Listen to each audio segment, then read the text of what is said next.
என் நெஞ்சில் குடியிருக்கும்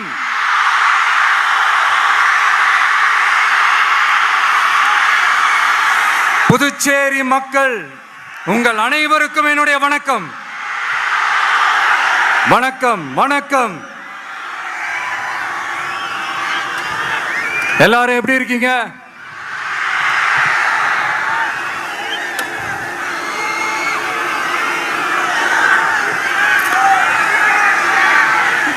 இந்த ஒன்றிய அரசுக்கு தான் தமிழ்நாடு ஒரு தனி மாநிலம், புதுச்சேரி ஒரு தனி யூனியன் பிரதேசம். அவங்களுக்கு தான் தமிழ்நாடு தனி, புதுச்சேரி தனி, இப்படிலாம் இருப்பாங்க. ஆனா நமக்கெல்லாம் அப்படி கிடையாதுங்க. நாமெல்லாம் வேறு வேறு கிடையாது. நாம் எல்லாரும் ஒண்ணுதான்.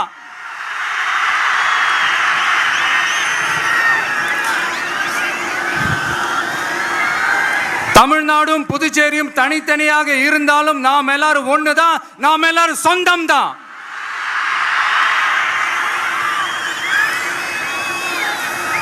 வேற வேற வீட்டுல, வேற வேற ஊர்ல, வேற நாட்டுல, வேற ஸ்டேட்ல இருக்கிறதுனால நாம் எல்லாரும் சொந்தங்கள் இல்லைன்னு ஆயிட முடியுமா?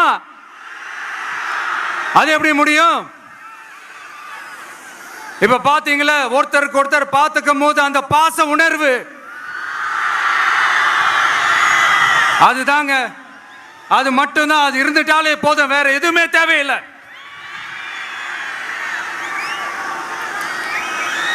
அதனால தமிழ்நாடு, புதுச்சேரி, கேரளா, கர்நாடகா, ஆந்திரா மட்டும் இல்ல, உலகத்துல எந்த மூலையில நம்ம வகைரா இருந்தாலும் அவங்க எல்லாருமே நம்மளோட உயிர் தான்.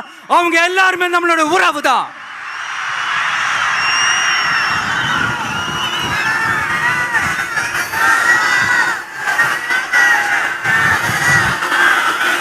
புதுச்சேரினாலே உடனே ஞாபகத்துக்கு வர்றது மணக்குள விநாயகர்,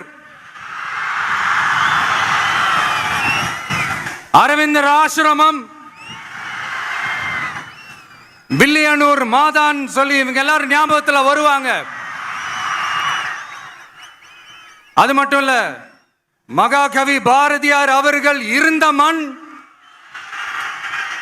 பாவேந்தர் பாரதிதாசன் அவர்கள் பிறந்த மண். அது மாதிரி இன்னும் சிறப்புகளை அடுக்கிக்கிட்டே போலாம்.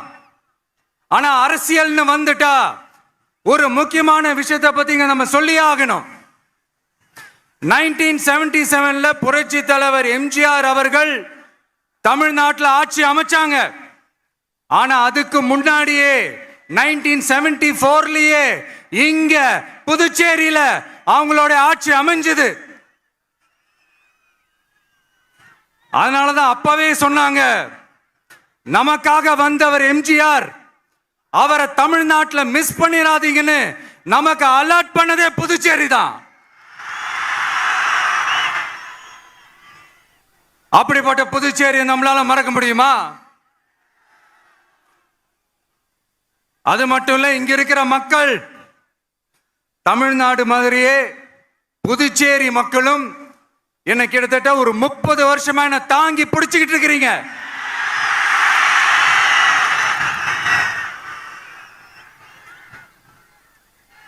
அதனால இந்த விஜய் தமிழ்நாட்டுக்கு மட்டும்தான் குரல் கொடுப்பான்னு நினைக்காதீங்க. அப்படி பண்ணாத தவறு. புதுச்சேரி மக்களுக்கும் சேர்த்து தான் குரல் கொடுப்பான். அது என்னுடைய கடமையும் கூட. அதனாலதான் இங்க நீங்க ஃபேஸ் பண்ற பிரச்சனைகளை பத்தி இன்னைக்கு நான் பேசுறதுக்காக வந்திருக்கிறேன். அது மட்டும் இல்ல, இந்த புதுச்சேரி கவர்மெண்ட்டை பத்தி நாம சொல்லியே ஆகணும். இது டெஃபினட்டா தமிழ்நாட்டில் இருக்கிற மாதிரி நம்ம திமுக கவர்மெண்ட் மாதிரி கிடையவே கிடையாது.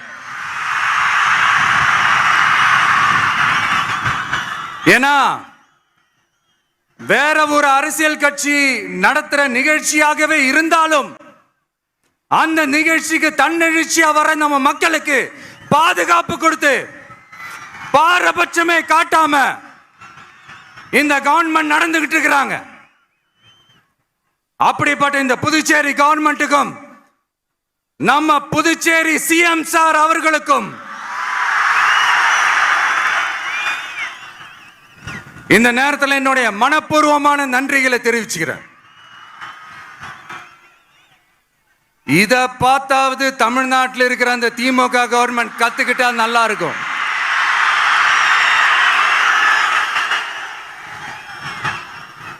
ஆனா அவங்க கத்துக்க மாட்டாங்க. பரவாயில்ல, வரப்போற எலெக்ஷன்ல 100% கத்துக்குவாங்க.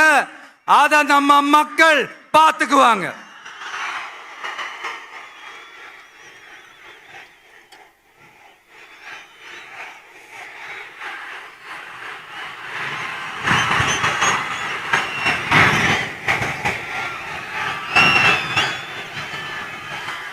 புதுச்சேரியில் இருக்கிற கவர்மெண்டோட கூட்டணி ஆட்சியில இருந்தாலும் புதுச்சேரிய ஒன்றிய அரசு எதிலையுமே கண்டுக்கல் என்றது புதுச்சேரி மக்களான உங்களுக்கு நல்லாவே தெரியும். மாநில அந்தஸ்து கோரிக்கையை மட்டுமா கண்டுக்கல, இங்க வளர்ச்சி ஏற்படவும் துணை நிக்கவே இல்லைன்னு கேள்விப்படுறோம்.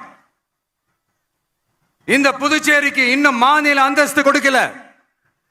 மாநில அந்தஸ்து வேணும்னு கேட்டு பல முறை சட்டசபையில தீர்மானம் போட்டு ஒன்றிய அரசுக்கு அனுப்பி வச்சுக்கிட்டே இருக்கிறாங்க. இந்த வருஷம் கூட மார்ச் மாசம் 27 2025 அன்னைக்கு ஒரு தீர்மானம் போட்டாங்க. அது மாநில அந்தஸ்து வேணும்னு கேட்டு ஒன்றிய அரசுக்கு அனுப்புற 16வது தீர்மானம்.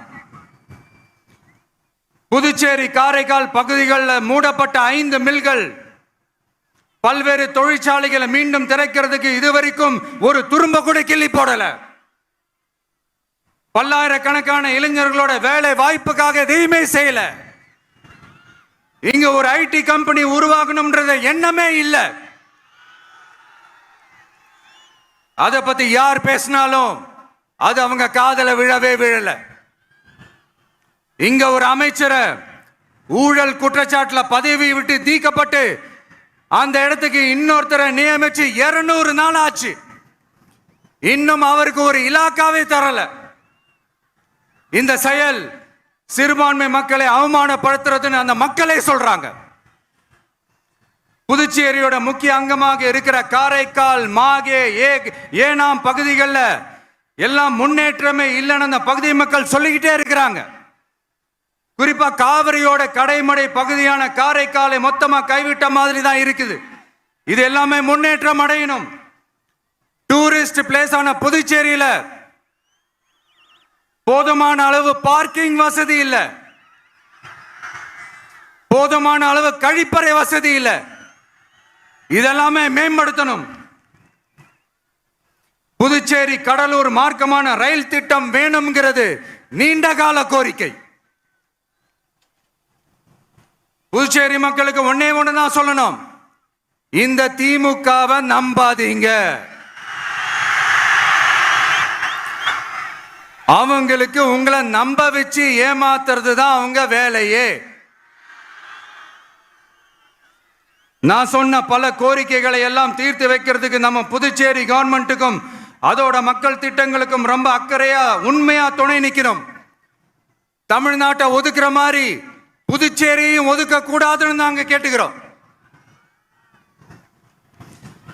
கிட்டத்தட்ட 20 லட்சம் பேர் வாழ்ற யூனியன் பிரதேசமான புதுச்சேரி மத்திய நிதி குழுவில் இடம்பெறவில்லை.